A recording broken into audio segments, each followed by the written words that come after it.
Credit cards. Over 100 million Indians now have one. Today, I'm exposing exactly how the credit card system is designed to profit from you and how you can flip the game entirely. Here's what will shock you. Credit card interest in India is not like your personal loan, which ranges from 12 to 15%.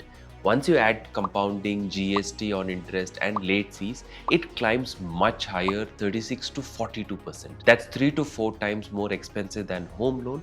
But here's the crazy part. Millions of smart, educated people still fall into this trap. Not because they are careless, because the system is designed to make falling in feel like convenience. And that minimum due option on your bill, that's not the bank being helpful. That's the most profitable trick in the entire playbook for the bank. Credit card spending in India has crossed 20 lakh crore annually. Every year, more people start using credit cards not by choice but because credit cards are now tied to everything. Online shopping, food delivery, travel, discounts, it's become the default. And when something becomes this common, we stop questioning it, we stop reading the fine print. That's exactly when the system wins. By the way, I'm Nikhil. I'm a chartered accountant by profession with nearly 2 decades of experience with EY, PwC, and one of India's top wealth management firm before launching my own startup. And this is Finicky, where I simplify money the same way I practice it. And by the end of this video, you'll know exactly how to flip this entire system in your favor. So let's ask the question nobody asks. Why do credit cards even exist? Banks don't create them to help you buy groceries conveniently.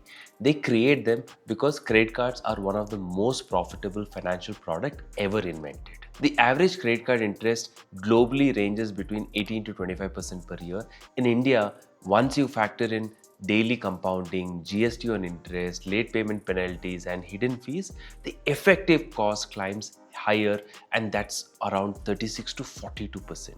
Compare that to a home loan at 7 to 8%, a personal loan at 12 to 15%.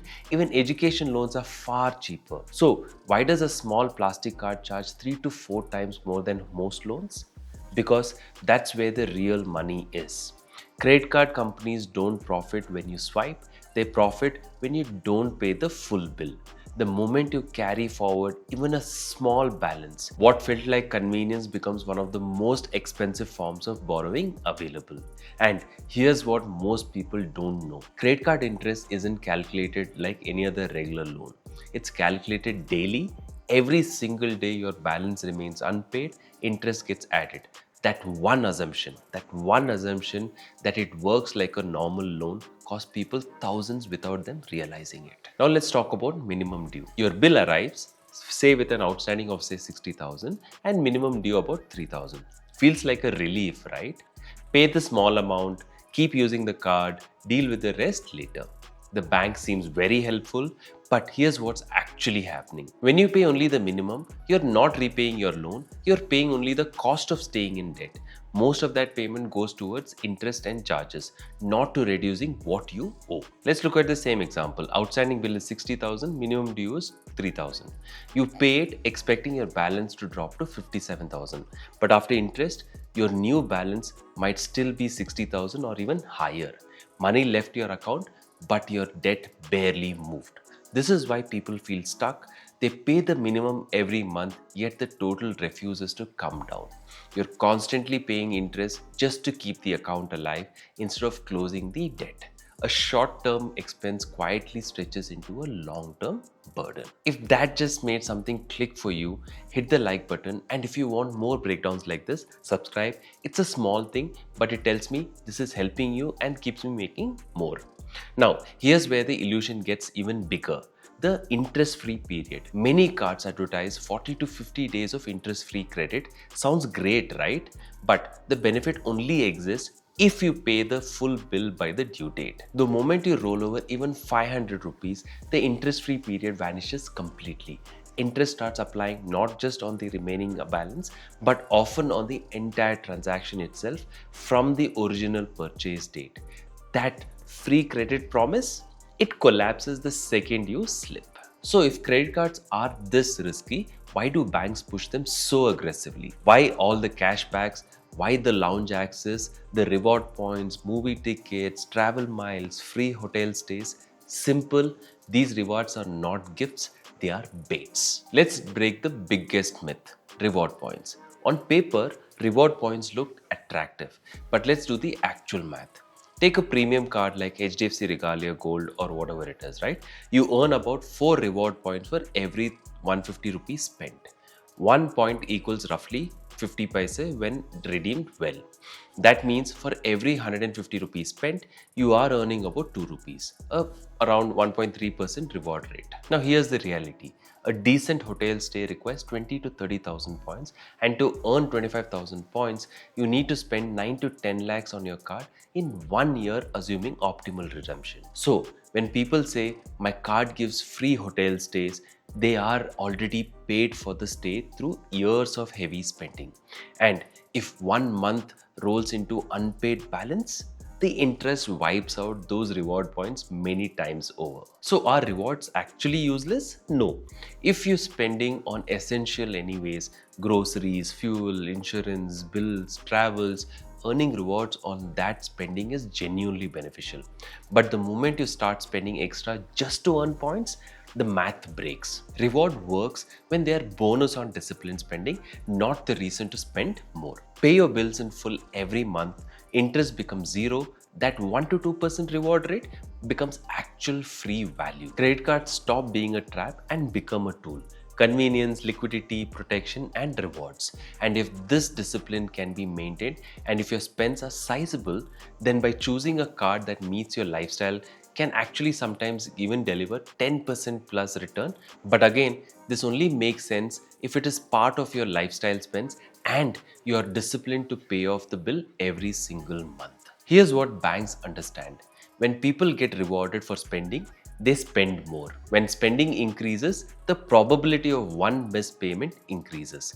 That's all the system needs. Even 1 month of unpaid balance generates a substantial interest income for the banks. And if you pay in full every month, the system still gets profits. Every swipe, the merchant pays an interchange fee to the bank. You don't see it, but it's built into the prices. Everyone pays for the convenience charges for the card. It's around 1 to 2%. You will know this. Sometimes merchants do and ask for it from you. Whether you pay interest or not, the system is profitable. Interest just makes it exponentially more so. That's why banks issues credit cards easily. That's why your limits increases without asking. That's why you're pushed to upgrade. Now let's talk about the real danger. Not interest rates, not fees, what credit card does to your brain. Credit card separates spending from pain. Cash leaves your hand, you feel it. UPI deducts immediately, you see it. But with credit cards, nothing leaves your account. You swipe today, bill comes weeks later. By then, the emotional connection to that spending is gone. This delay changes behavior. People spend more, justify purchases more easily, underestimate the totals. That's why so many reach statement day wondering, how did my bill get this high? This isn't carelessness, this is human nature. The system is actually designed around this. Imagine a professional earning 80,000 to a lakh a month. They use their card for food delivery, shopping, fuel, travel, small upgrades, nothing extravagant, everything justified. Then 1 month, a medical expense hits. Then they can't pay the full 70,000 bill. They pay around say 7,000 as minimum due, planning to clear the rest later. What they don't realize, interest, fees, and compounding ensure the outstanding barely reduces. Even after paying, debt stays more or less high.